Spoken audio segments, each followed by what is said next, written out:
Well, good morning. Thank you for being a part of today and being a part of this series. I want to encourage everyone to stay engaged for this entire series. If you do not have kids, raise your hand. Wow. I want to thank you all for being a part of today, and I want to encourage you to stay engaged for this entire series. What I'm going to be teaching and what our team is going to be teaching, because after me, you're going to hear from Carmen, you're going to hear from Ryan, you're going to hear from a group of us about parenting, and what we're going to be talking about, the principles and the ideas are transcendent, all right? They're not just related to parenting. They're actually going to be related to all different facets of your life. And so I really genuinely appreciate when people engage in series that they don't think are for them. You know, even when we did the marriage series, I think we heard a little grumbling.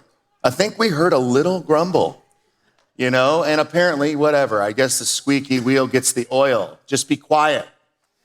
I understand that you think, oh, why aren't you talking to me? That's a part of being in a community and being in a family. If you've ever been in one, which you have, and if you weren't in a good one, then I'm sorry. But what we're going to be doing is there's going to be times throughout the year where we're not talking about something that is tightly related to you, but because you're a part of the community, you should care that other people are getting that. You should be able to pray, always have a role. So I just thank you for being here, and for all of us that are parents and want to be parents or have been parents, this is a series for all of us specifically, and I trust it's going to be incredibly helpful. For a couple of weeks, we're going to be talking about teaching and leading through parenting. This series is one of the topics that I spend a considerable amount of time discussing and shepherding our people through. It, along with mental health, marriage, and purpose, are in the top 5. The reason it's such a consistent conversation, and for some a very crisis-laden one, is the amount of gravity that it has. Intrinsically, we care about our kids. Some of us care for them well, and some of us don't know how, and some of us could really use help. But we end up discussing and dealing with the things that we care about and the things we pay attention to. This is the understatement of the year. Parents spend lots of their attention on their kids, and of course, money and blood, sweat, and tears and everything else. So much energy, time, and resources poured into them and their well-being that they can determine the quality of life that we have as parents. I've heard it said, you can never be happier than your most struggling child. So what's going on with them is really going on with us. How well they do is somewhat of a mystery. It's true. I hear parents say often that they don't understand why one kid is this way and the other one is that way. I raised them the same, they say. And this, as it turns, can be part of the problem. Nonetheless, our role as parents can be a mystery. The impact that we have or don't have at times seems to be difficult to measure. This series is designed to help guide parents toward the optimal goal in parenting and the best use of yours and mine, our limited and precious time. Much of what we will be teaching and unpacking comes from the book, Parenting, Getting It Right, by Andy and Sandra Stanley. Please go and buy this book. This is an old, antiquated, old-fashioned hard copy with paper inside of it. And they have those if you want to get it. It takes forever to get there, like a day or two. They also have it online, and they have an audio book too, so you can get it like right now. You could get it, which I don't understand why you wouldn't do that. But if you want to read the book and use a highlighter and actually have more clutter in your life, fine. It's fine. Do whatever you want. Andy is a lead pastor of one of the most influential churches in the world out of Atlanta, Georgia. Andy and Sandra have 2 boys and a girl, and all 3 of them have left the nest. Andy is one of the most gifted communicators and brilliant thinkers in the American church. His heart is to be part of a church that unchurched people want to attend. With that guiding principle, he has become excellent at simplifying the gospel message. As a church, this is important to hear, as a church, we are following Andy and Sandra's lead when it comes to parenting. That's a big statement you need to understand. I certainly have lots to say about parenting. And I feel I understand and could communicate what the Bible teaches about it. What I love about Andy and Sandra is when it comes to parenting, they didn't write a book until they had tested their philosophy thoroughly. They came up with their goal for parenting when they were young parents, started doing the necessary steps to accomplish it, and can genuinely say that they have. Not only do they have such good results that they can write a book about it, but their adult kids believe in how they were parented and fully endorse them as parents. Pretty good. Following the lead of someone who's been there and done that is what I call wisdom. So in that spirit, it's important to articulate that I, and we are not the experts on parenting. I do not have it all figured out. And woe to anyone who teaches how to do something they themselves have not completed successfully. If I were to tell you my approach before it's been tried and true, it'd be like me teaching you all how to win an NBA championship. We just got a big echo in the room. We good? Sorry. Just freaked me out. It'd be like me teaching you how to win an NBA championship. How could I possibly understand what it takes to do that? I know you're thinking, you probably could teach us that. So as a spiritual leader, we are maybe 1 or 2 steps ahead, but we are learning as we go. Carmen, Ryan, and I read this book, and we all started making changes to how we parent immediately. So learn with us. So many of us think that we don't need to learn how to parent. I've met people like that. Maybe they won't say it, but they have this kind of disposition. I already know. They might think something like, well, I have a dad, so I know how to be a dad. You know, I had one. What's to learn? And in that, there's like this kind of intrinsic pride and ego that's in the way. And this is very, very flawed logic. I've gotten many haircuts, but no one is asking me to cut their hair. And they shouldn't. If you think you've got it all figured out, if you think like I don't need parenting, maybe you're here reluctantly, maybe your husband brought you or your wife brought you, then here's a challenge. Go and ask your wife, significant other, and kids if you are the perfect parent. The kid has to be at least 10. My daughter tells me weekly, you're the best dad ever. I thank her, hug her, and think, oh boy, wait till she finds out. And I pray that I'm humble enough to learn how to stay close enough to that sentiment as possible. If your family says yes to your question, then you have a month off of church. And please write a book so we can graze the hem of your garment. Otherwise, take notes and learn with us. One of the most difficult things I have ever heard uttered by a parent is the remorse of how they parented. I have listened to hundreds of parents gush with regret and shed tears over the things they did and didn't do as parents, and now their child is in trouble. Most parents communicate that they could have done certain things better, even if they did a good job and their kids are thriving. But there's a difference between that and the parent who suddenly has the realization that they messed up a major part of parenting. Whether they weren't healthy or they had the wrong tactics or they never stopped and articulated their goal, it can be unspeakably difficult for parents to face the reality of that miss. I want to pull you empty nesters and those with regret close. And I want to tell you softly and assuredly, in almost every case, that it's not too late. It's not too late.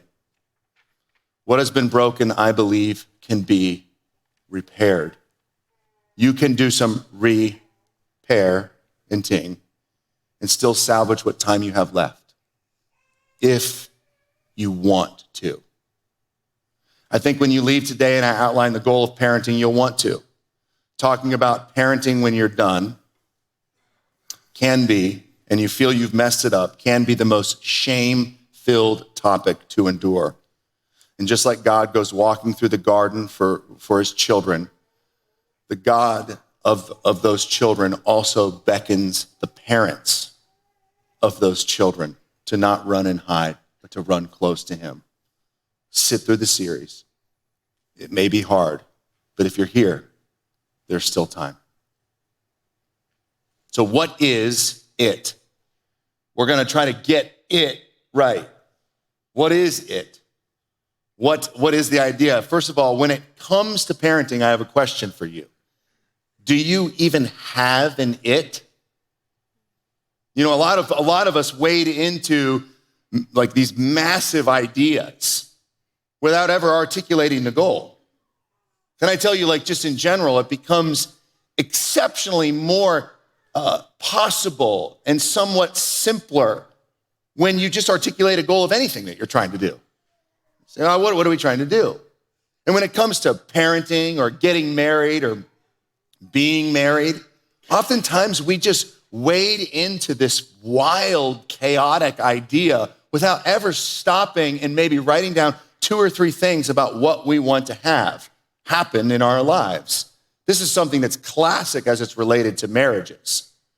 You know, most people spend more money, more time, more energy, more relational equity on their wedding than they do their marriage. Most people.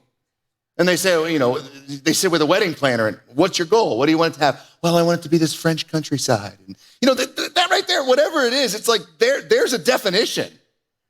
That's like a big start. Now you just Google French countryside. All right, we're off. You know, like when we articulate things, it becomes ridiculously more easy to accomplish them. So at the bare minimum, I want you to articulate, what is your goal for parenting? Like, what is it? What are you trying to do? What are you trying to accomplish? What is your win? What is the goal of parenting? If you've never done this, then you should. You should. Even just if the practice of writing it down helps you think more critically about parenting. I mean, when you start to write down a goal and then you share it to your spouse or your significant other, you know, and they go, oh, really? That's what you thought? I think it was this. I actually was going this direction. Where were you going? Oh, good. Better to have this conversation than in the midst of a crisis or just responding. I mean, there's really something different about leadership when it comes to your life when you aren't always working in it and you step out and work on it. Leaders step out and work on it, not just in it. And as a parent, you're a leader. And if you want to be a good one, you're going to clarify the win. You're going to say, here's where we're going and here's how we're going to get there. And both mom, dad, whoever need to take the time to put their mind around these things. I would think that when it comes to parenting, that you would want a goal. You know, I mean, you think you're going to spend more time, more money, more energy, more tears, more of your emotional equity, more of your relational equity on parenting than probably any other thing you'll ever spend your life on. Maybe your job. But if it's not parenting, then at least on the emotional side, that's part of maybe how you need to redirect your goal. When you hear what Andy's and now what we are calling it, and you totally disagree, you may disagree with what we put up in front, you know, today and say, this is it. This is the goal of parenting. That's fine. It's actually totally fine. Because if this series just helps you figure out what your it is, that's a start. That's a step in the right direction. You know, like at least you'll be able to say one day to your kids, like when they go, why'd you do it that way? And that question will be indicative of, and the tone of that question will be indicative of your goal, because it could be, why'd you do it that way? Or why'd you do it that way? Right? Because you have a good it, at least you can say, you know, we tried, we did it this way, and this is what we did, and this is why all these things happened. And by the way, if we didn't have this, you would have ended up over here. And they're like, okay, you did do a little better than I thought. But at least it gets you in the right direction. And that's the reality. And that's one of the principles, right, of life, is direction determines destination, not intention. All right, so you might have this intention, right? And it might be this kind of unarticulated heart for your kids and your family and your life. And it's just something that you feel, right? You're like, happiness and whatever it is. And it's just like those trips and those moments and those, or whatever it is, you might be kind of like, you know, when someone asks you what your goal is, it might just be this kind of thing that you pray about, which is good, but you never actually write it down. And then there might be a difference between what you're thinking, feeling, hoping for, and actually what you're doing every day. And what you're thinking, feeling, hoping for is not going to be where you end up unless it's directly connected to the steps that you're taking. So your direction determines your destination, not your hopes. If you get in the car and you want to go to Florida, but you get on 71 North, you're not going to get there. Call you up, you're in Cleveland in 2 hours. How's it going? I'm so excited to go to Florida. Good for you. It's not going to happen. So you do need to choose it. Why not choose it? And here's the hard part about this, and this is so true. If you don't choose it, life is like a current.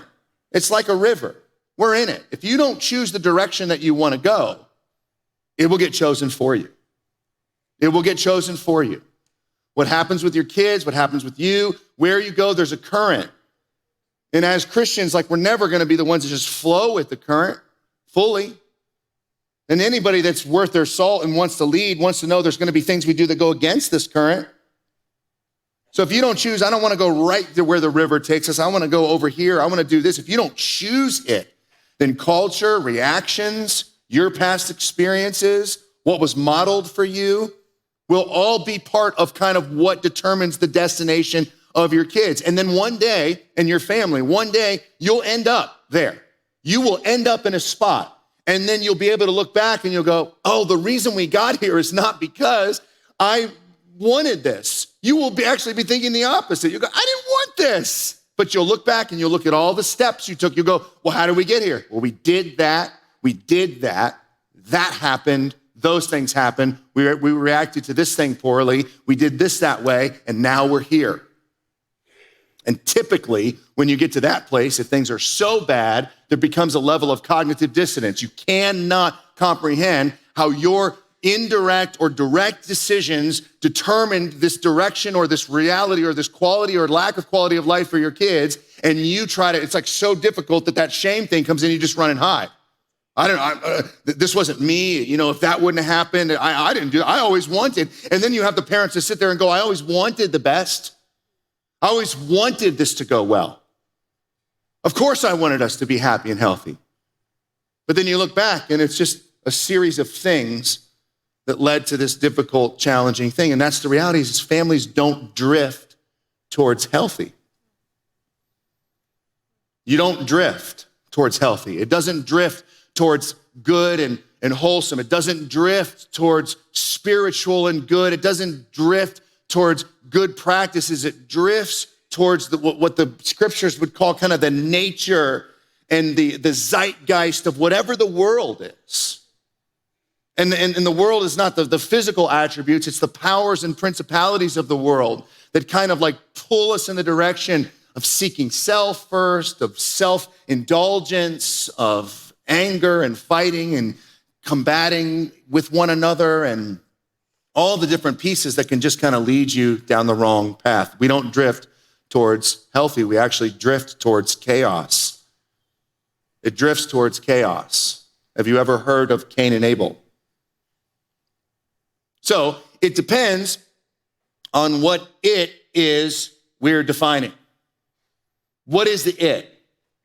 You see, without really thinking through what it is, you can accidentally, and this is critical, listen close, you can accidentally make your goals or hopes for your kids become the same as your parenting goals. These are two separate things. And that might be the paradigm shift that helps us through this whole thing. Let me say that again. Without really thinking this through, you can accidentally make your goals or your hopes for your kids become the same as your parenting goal, and those are two separate things. Goals and hopes for your kids are not the same as parenting goals. See, we all have some version of hope and kind of goals for our kids. We all have things we want them to go towards. These are kind of the classic articulated or unarticulated things we all hope that our kids end up doing and being. You think about your kid, you're going, of course I want my kid to be safe. You know, I want my kid to be safe. You start to think about the research around little girls and what makes them feel safe in classrooms. And you start to think about when your kids go to college, you know, you think you want them to be safe. So there might be a level of teaching them how to defend themselves or teaching them wisdom and street smart so they don't go in the wrong place at the wrong time. My brother was talking about how, if you go into Easton or whatever, don't pick up a dollar bill on the ground because there's people that are putting money on the ground with drugs on it to knock you out. I'm just like, geez, my kid right now would just go pick up a dollar bill. I would. Right? We all want our kids to be safe. We want our kids to be safe. That's like our heart. Like you might think if you really get into safe, like that for you, and depending on where you're coming from, that is the thing. Because you're just like, and really what happens if you're thinking, I want my kids to be safe, is that really a thing for them, or is that you protecting you from whatever would happen if something were to happen to them? Which is all valid and really important and all that stuff. But it's like something you want for your kid, right? You want your kid to be safe. You want your kid to be strong, right? Like you don't just want your kid to be safe. You want your kid to be strong, because being safe is one thing. Being strong is the ability to endure. It's the ability to move forward. And what comes with that is successful. Every single one of us want our kids to be successful. There's no parent in the world that doesn't want to wear the Harvard sweatshirt. Where'd you get that? My kid goes to Harvard. Every single parent wants to wear the Ohio State University sweatshirt because they got it on freshman orientation day. That's what if you're a godly Christian parent, let me say it that way. If you love God, you want the Ohio State University. That's what you want for your kids. We all want that. I digress. We all want our kids to be kind. We do. We all want them to be kind. We don't want them to be jerks. We don't want them to be the kids that no one wants to play with. We want them to learn to play nice in the sandbox here and there and everywhere. We want that because we care about their relationships, and we know that if they're not kind, then they won't build relationships. And so then they come home and Jimmy doesn't want to play with me. Why? Because I smacked him in the nose. Well, there you go. So you want to teach your kid to be kind. You want your kid to be obedient, right? You want them to understand authority. You want them to understand it in such a way that they respond well so that they can make great decisions. You want them to understand and have a healthy, right disposition, or I would say respect, or maybe a word is fear of doing what's right and doing what's wrong and listening to the authority so they can be good citizens, so they can make a difference, so they don't allow maybe their proclivities pull them away from what life has to offer them. We all want our kids to be that. And of course, whether it's a thing or the thing, every single one of us, at least Christians, want our kids to have faith. We want our kids to trust in God. We want our kids to, love God. We want our kids to view, right? If you think about it this way, we all want our kids to actually, now if you're a Christian, this is how I think about it. I have a connection to God. I talk to God. Okay, over the years, I've learned he's the bread of life. I've learned he's the living water. And it's not just something that I know, it's something that I experience, right? And as I've studied the Word of God and he's become a part of the way I think and the way I live and my view for the world, my life is very, very different. And I feel the love of God, so I feel a sense of identity because, man, God loves me for who I am, not what I do. But he has great purpose for me, and he has great things for me to do, so now I have purpose. And man, it's like I've had moments where I'm confused. I've had moments where I'm lost. I've had moments where I have tremendous questions. I've had tremendous grief in my life, but I've had God in the midst of all that. And I just think for a moment as a Christian, where would I be without God? So of course I want my kids to have that. And really, when you want your kids to have that, you just want your kids to have everything. You're like, I just want my kids to know God and have faith and move in the right direction and trust in him. And they can't trust in me all the time. I want them to have that connection. I want them to be able to know. I want all those things. We all want that. These are all things you're parenting your kids towards, but none of them should be your parenting goal. None of these. None of these things up here, I believe, should be your parenting goal. These are all things you're leading your kids towards. Goals for your kids. Famous passage of scripture, which a bunch of you could probably just rattle it off right now in terms of what's the passage of scripture that kind of succinctly defines what parenting is all about.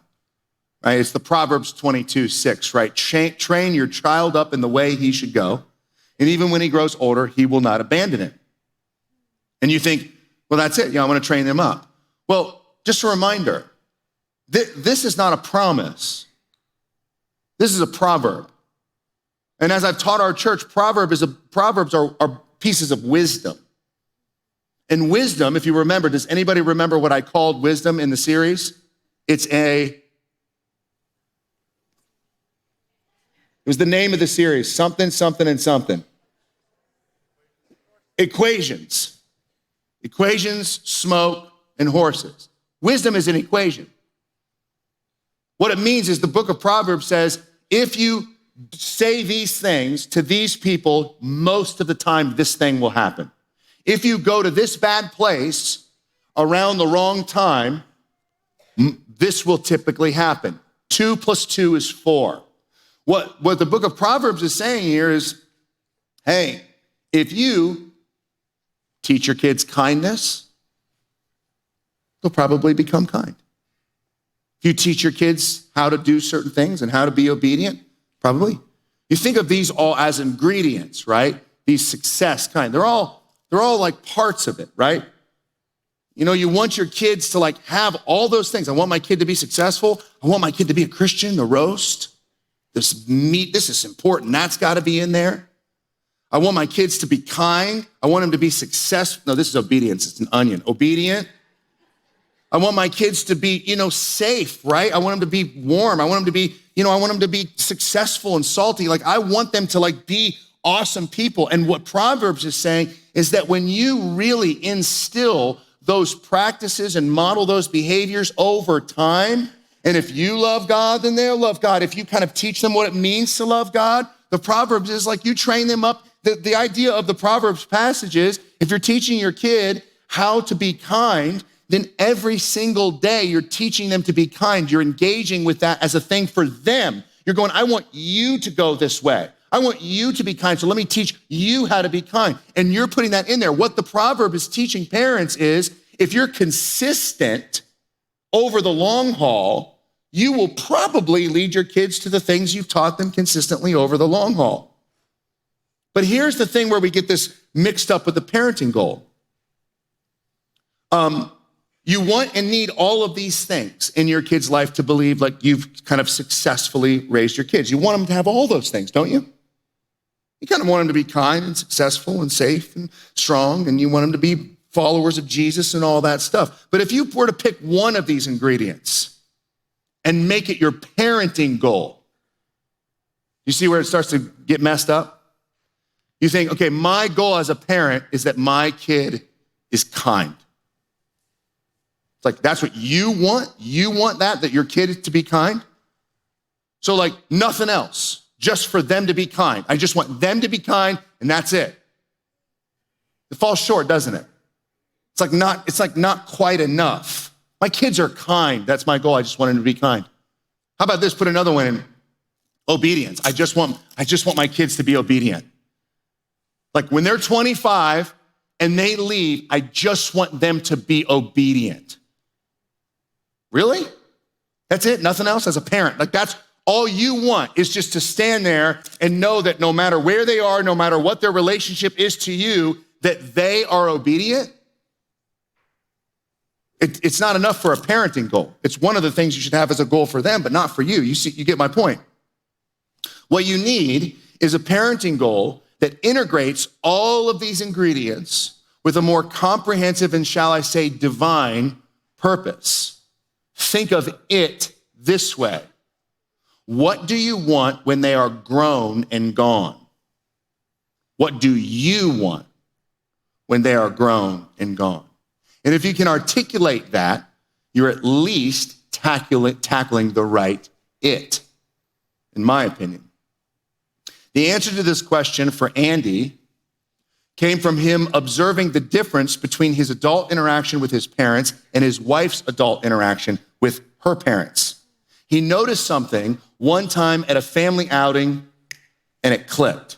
Sandra, his wife, a lovely, lovely woman, she is safe, and she is strong, and she is successful, and of course she's kind and obedient and all of those things, and she is a wonderful Christian woman.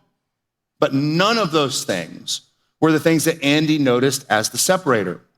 What he noticed shortly after that one visit soon became They're parenting it, the difference between his relationship with his parents and her relationship with her parents. So here it is. This is Andy's goal and what I'm calling my goal, and I hope you should consider it to be your goal. This is the parenting goal that we're putting forward. It's kids who enjoy being with us and with each other, even when they no longer have to be.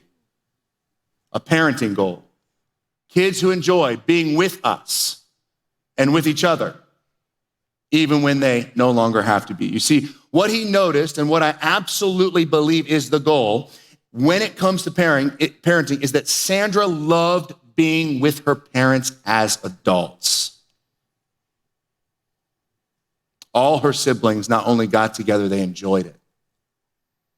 And he noticed that Sandra's heart towards and relationship with her parents was genuine and pure. Can I tell you today, that's what I want. That's my parenting goal. That's what I want. That's what we want. Katie and I have defined.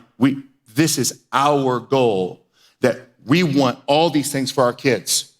We want them to come out smelling like the feast. Great. We want it to be beautiful and great. But what I want with all of that, when they leave the house, I want them to want to come back. I want them to engage with me. Katie and I want to be in a healthy, growing, and enjoyable relationship with our kids when they move out. We want them to want to spend time with us. We want them to feel like they have genuine friends and people who make their life easier and full. We want to be people they can trust, people who see them and delight in them. That's what I want. One major reason that this becomes starkly like the contrast between any other, hypothetical or potential goal and this, the reason this becomes is the countless conversations with old parents and empty nesters that wish they had it. They wish for a drama-free, tension-free, multi-generational gathering, and they don't have it. And if you don't have it, you'll want it, and your children will need it. All the ingredients are important, but they are not the parenting goal. The one ingredient that you may be sitting there going, that you might want to argue is of course, the roast, right? Christian. If I could get at the one thing, if I could get that, if I could get them to be doesn't that kind of include, isn't that another way of saying the same thing? Here's the thing, and this is the truth. You cannot control what your kids ultimately believe or how they behave, even if you train them up well. But you can control the kind of relationship you choose or aim to have with them. Katie and I want all of our kids to love God. I believe wholeheartedly that they cannot experience life the way they were designed to without knowing and following Jesus, both now and forever. Jesus is the life. Welcome to last week again. And I will continue to grow in my relationship with God and teach them what I know and model the Christian lifestyle to the best of my ability. But it's not abnormal for kids to turn away from faith even after having been raised really well. So if I make them believing what I believe, the ultimate goal, then all of my efforts mean nothing if they stray away from the faith. That's ridiculous. If I make my goal that they're a Christian, and then they don't become a Christian, suddenly now I'm a bad parent, and I can't have whatever, it's over, that's it, we failed? If I make, they're not kind, well, I failed. My parenting goal, I failed. My kid's not kind, my kid's not successful, failed. Failed as a parent. My kids may walk away from faith, but I will never walk away from them. A couple of stories. 3 years ago, I was on the way to a basketball tournament in Cleveland, and there was a woman who was in desperate need. She wanted to talk. She called me up, and she said, I raised my kids in the church. I took my daughter to church every single day or week or whatever, and I tried, and we had some hard times, but always in church, at least, when they were young, and I always tried to model it for them and all this stuff, and now my daughter's moved out, and she she says she's an atheist. Joel, what do I do? What do I do? It's like, she doesn't believe what I believe. She doesn't think what I think. And all I'm trying to do is just keep talking to her like, what about Jesus? And what about and she started making choices that didn't reflect that belief. Who she was spending her time with, what she was doing with her time, her money. And all mom was doing, oh, no. I feel I lost everything. Now they're throwing their life away. It's all there. Can I tell you what I told this mom to do? First of all, I said, can you stop freaking out? You know, one thing I've learned, and Andy will talk about in this book, is don't freak out. You know why? Because if you freak out, your kids shut down. I said, what you need to do is you need to call your daughter on the phone, and you need to tell her that you care about her. You need to ask her to go to dinner. And then you just need to sit with her and talk with her about whatever she wants to talk about. Oh my, doesn't that sound profound? Did you hear what I just said? Talk with her about whatever she wants to talk about. I told her to engage relationally. What's going on with you? What's going on with your work? What's going on with your thoughts? What do you think? What's going on? What do you got going on next week? I said, you need to stop trying to get your daughter to believe what you believe and just go and show her what you believe by loving her and engaging in a relationship with her. And I said, she goes, you mean don't talk about apologetics? I was like, no. Don't talk about that. Talk about whatever else. Go get your nails done and pay for it. You know, that's why I said, go pay for it. Can I tell you, 3 months later, this woman called me up and she said, and I got to tell you this mom called me 2 months later, and this is not a humble brag. I'm genuinely proud of this. She said that was the best advice I'd ever been given. And she and her daughter were closer than ever. Now, instead of arguments, they were having fruitful conversations along with enjoying each other's company. Victory.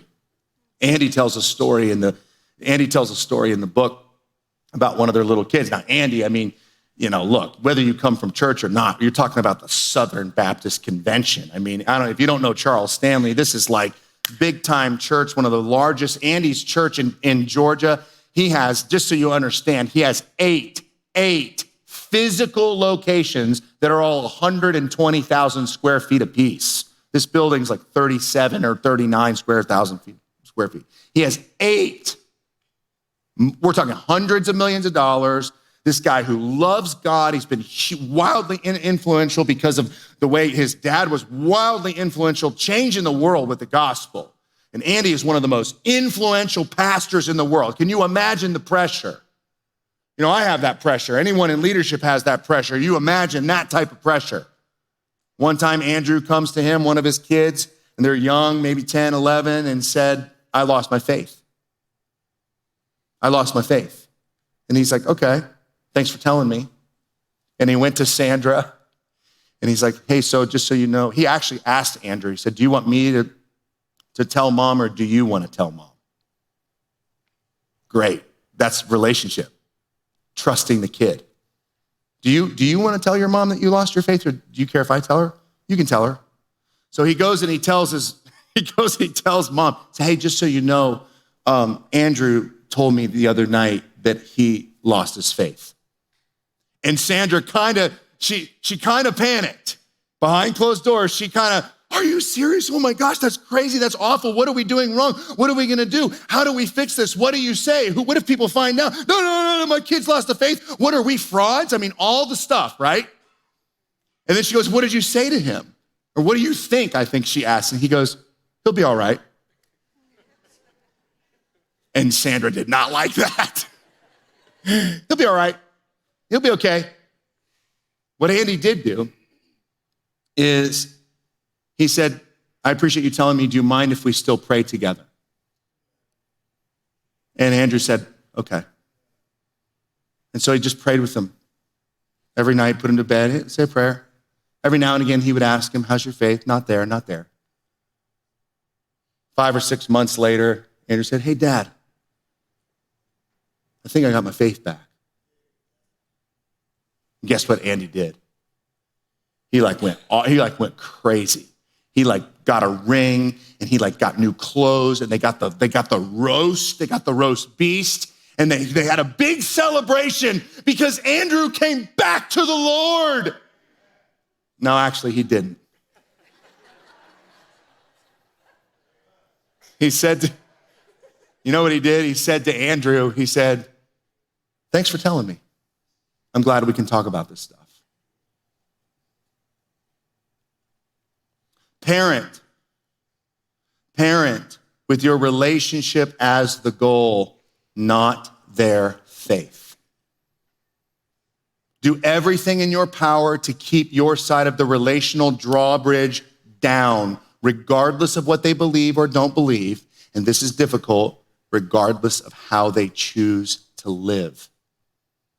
Don't let your faith get in the way of your relationships with your children. If you're a Christian and your faith is getting in the way of your relationship with your children, you may have subscribed to the wrong version of your faith. And here's why I say that. Jesus never allowed what he believed to separate him from people. Just the opposite. His perfect understanding of what God is like and who God likes compelled him to always keep his side of the relational drawbridge down with all kinds of people. Jesus liked people who were nothing like him, and they liked him back. They liked him back because they were convinced he liked them, which is unlike any religion they had ever experienced. The goal of parenting is good, healthy relationships for the long haul. There are a couple of families that I've had the privilege of interacting closely enough with to reduce what it makes them special down to this one main thing. I've been around lots of good families. Can I tell you, I have this bizarre privilege of doing weddings with people in this. I get to be with their family. I get to do the counseling. It's like I show up, I'm with the bride and groom, I'm friends with them, and I see the mother-in-law walk in for the first time, and I know all this stuff. I know the dynamic. I know the tension. I know the problems. And then that means I get to be in the room when I hear these kids talk about both of their families in a very positive way. And can I tell you, sadly, it's pretty rare when it's super great.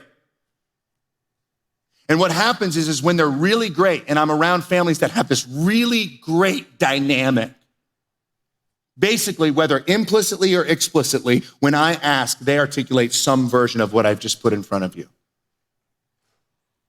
We just constantly build relationship with our kids. We just love our kids. We spend time with them. Just want to spend time with them all the time. We just care about them. Just no matter what, we're there, we're with them, we're for them, no matter what. So how do we start to do this? And this is the key, because this is one of the things that people that I think get this do really well. The first one is this: delight in your kids. Delight in your kids. Now, if you hear that and you're like, check, of course I delight in my kids. Stop. What's supposed to happen when your kids walk into the room is you're supposed to not feel you need them, not feel you have to have them do a certain thing, but just feel joy. There they are. There they are. If you don't genuinely, and if you've gotten to the place, and I know life is hard and it gets difficult, and sometimes when kids and people we love walk into the room, we want to go to another room. I know it.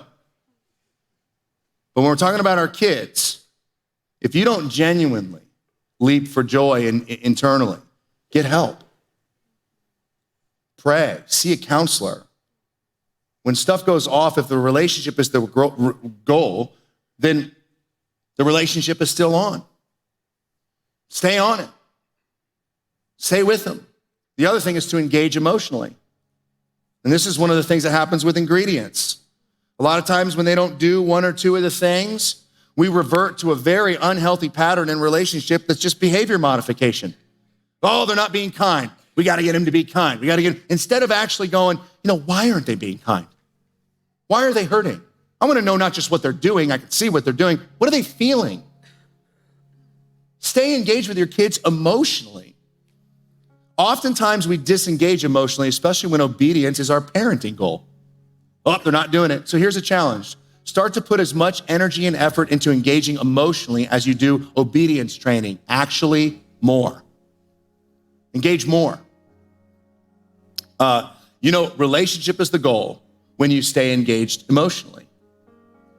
All right? If their obedience goes off and then you kind of just want to change their behavior, that's all that matters, but you don't care about what's going on behind that, then you have kind of reverted to behavior modification, and all you care about is the way they behave. And look, behavior is important, but it's not an end, it's a means.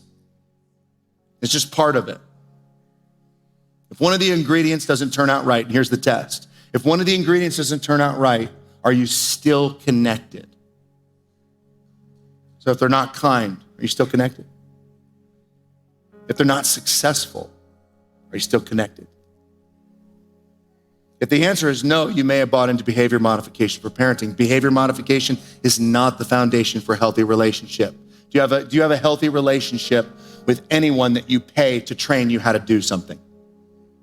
Your golf coach, your trainer at the gym, a consultant. Can I tell you, we've hired consultants around here and they're trying to tell us what to do and they annoy me. And that's what happens when you become the person that's just living to make sure they act a certain way. That's not the kind of relationship anybody wants to have for the long haul. I'll pay you, tell me what I should do and don't do. Here's your money, leave me alone. That's what kids feel when all you care about is one of the ingredients. Get out of here. Here's another thing you got to start to do. Filter everything you do through the long-term relationship window. Filter everything you do through the long-term relationship. If it's good for the relationship, it's a win. If it's not, it's a no-no. This has been really, really fun to start to put into practice. One of our kids told us that they did something at school really wrong. And I don't want to tell you because you probably won't come back to church because my kid did it. He did something wrong and he was so scared that the cameras caught him. He's anxious. We're just looking through the lens of relationship. It's okay, you're not supposed to do that. Are you nervous? Why'd you do that? Why'd you say that? Well, because of this and that. That makes sense. When I was a kid, I did that too. Hey, next time that happens, let's talk about it more. I'm not saying there's not time for discipline and there's not time for all that stuff. I get all that. But you can't make discipline and obedience the thing. It's a thing. And here's another way. You got to start thinking about the law of the harvest. Your relationship with your kids is determined by the law of the harvest. You can't cram for a crop. You can cram for a test, but you can't cram for a crop. You have to plan for a crop. And so as parents, what we have to understand is that you are in a season of sowing. And every day, you're building relational connectivity, continuity. To the parent and to the future parents in here, you have to know what you want and why you sow. Every day you're sowing. You're doing something that is leading to what it will be yielded and how it will happen tomorrow. And the law of the harvest is a metaphor for parenting, should strike everyone in this room as both terrifying and motivating. Terrifying because unlike one with a final exam, there are no second chances to literally raise your kids again. Now, how do we know that this is it? Because when you think about this it, you start to sit in the car and drive home, you might be thinking isn't this kind of all about me? My relationship, I want that? Yes, it is all about you, but not like you thought. Not like you thought. Here's a couple thoughts on relationship with your kids. And this is something I never heard before. I heard a psychologist say this. Your kids want to have the best relationship with you that they can possibly have. Think about that.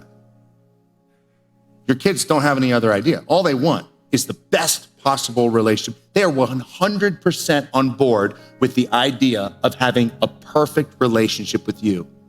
Way more than anyone you've ever met in your life.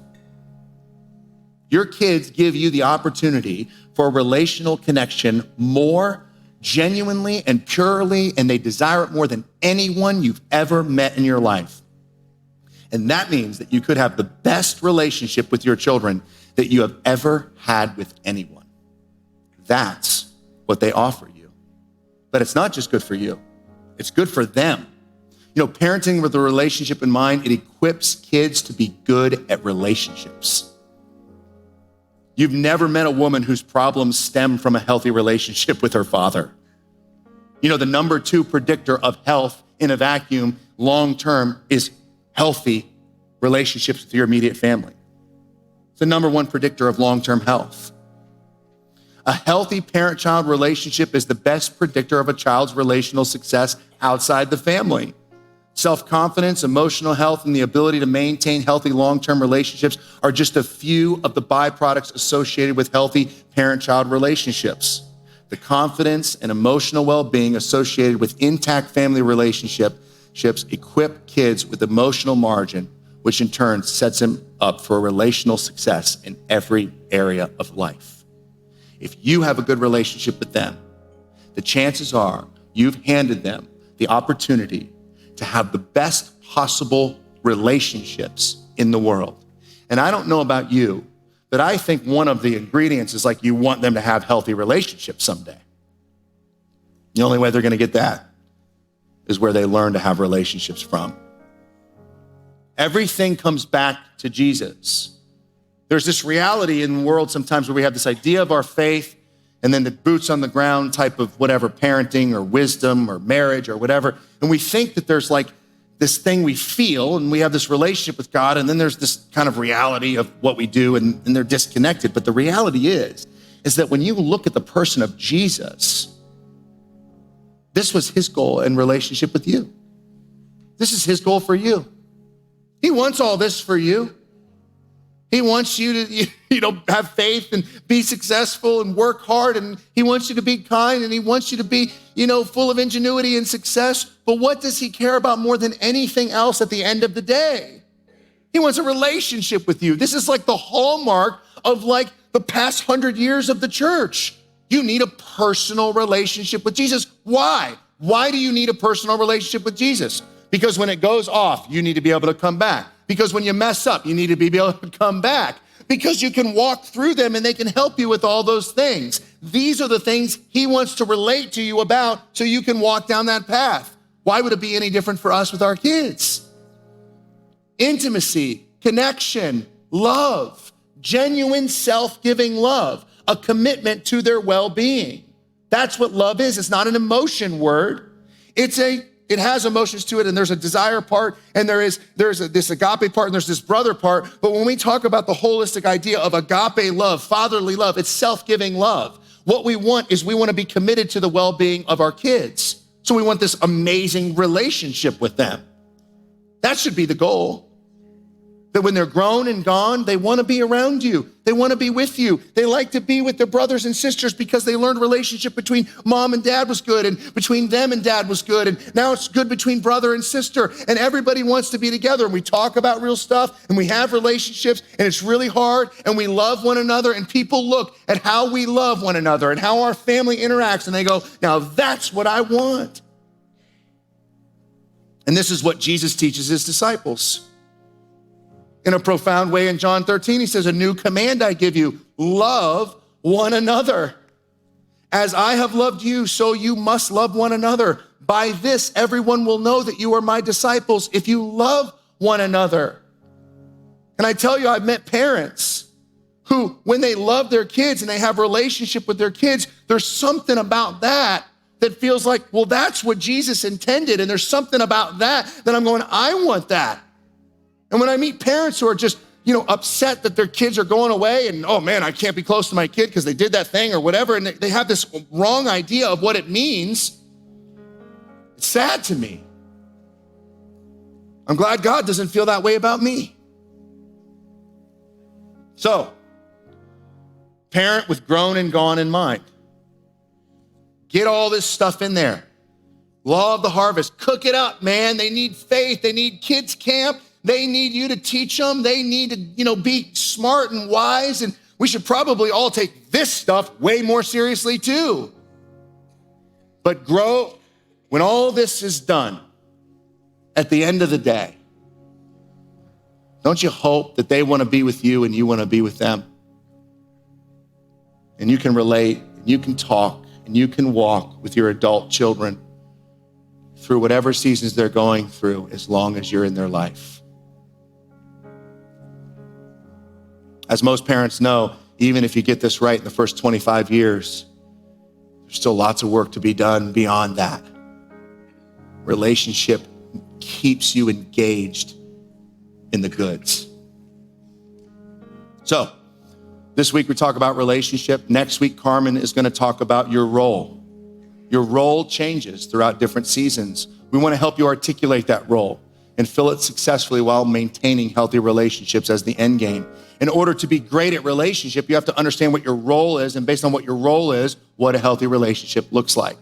Different roles, but still the goal of relationship. And then Ryan, in week 3, he's going to talk about your soul.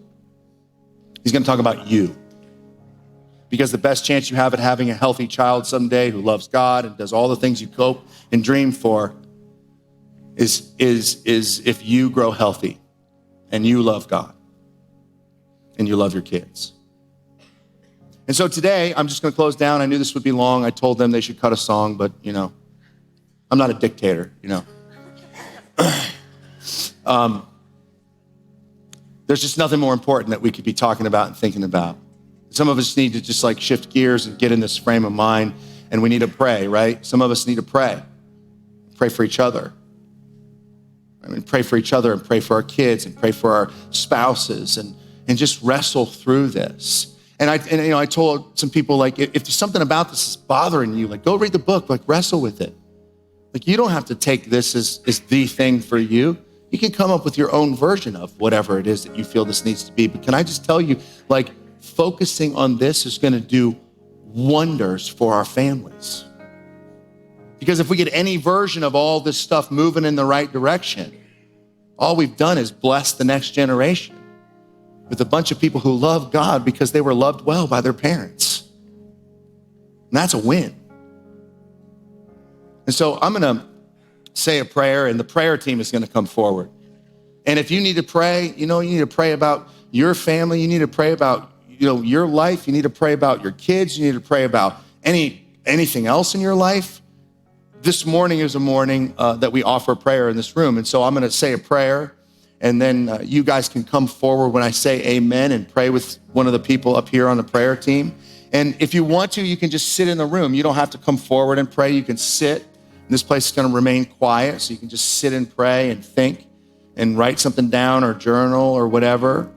And you can sit here, and then if you're not going to pray or you're not going to, sit in the room, you can go ahead and just kind of quietly exit the back so we can have, 15 minutes of just quiet and prayer and contemplation in here. But why don't we go ahead and everybody stand up, and I'll say a prayer for us.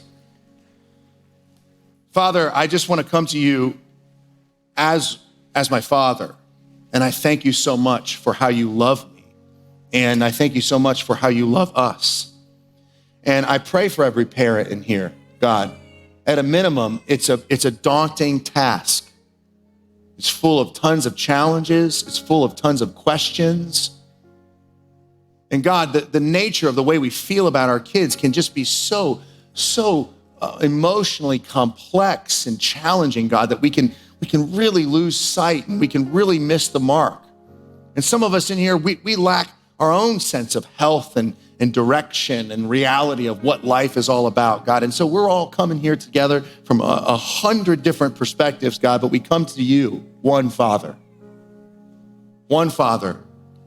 who has the bandwidth and the relational ability and agility to just connect with every single one of us and talk to us about what we're going through and care for us, regardless of what the past is and regardless of where we come from. God, you care about every one of us. And God, some of us in here, we need challenged, we need pushed, we need reminded, we need brought into a new perspective. We need some clarity around what it means to be a parent. I pray that parents in here would, maybe articulate and kind of work through their goal in a new way because of this. I pray that at a minimum, every parent in this room would hear this and go, yeah, like that's an aspect that needs to go way up. And I do pray for the parents, the empty nesters, those that have kind of a long-term tenuous relationship with their kids. Father, I pray in the name of Jesus that you would give some wisdom and you'd give some perspective to parents in the room on how to reparent, to re-engage, to repair maybe a relationship, and to step forward with a new cadence.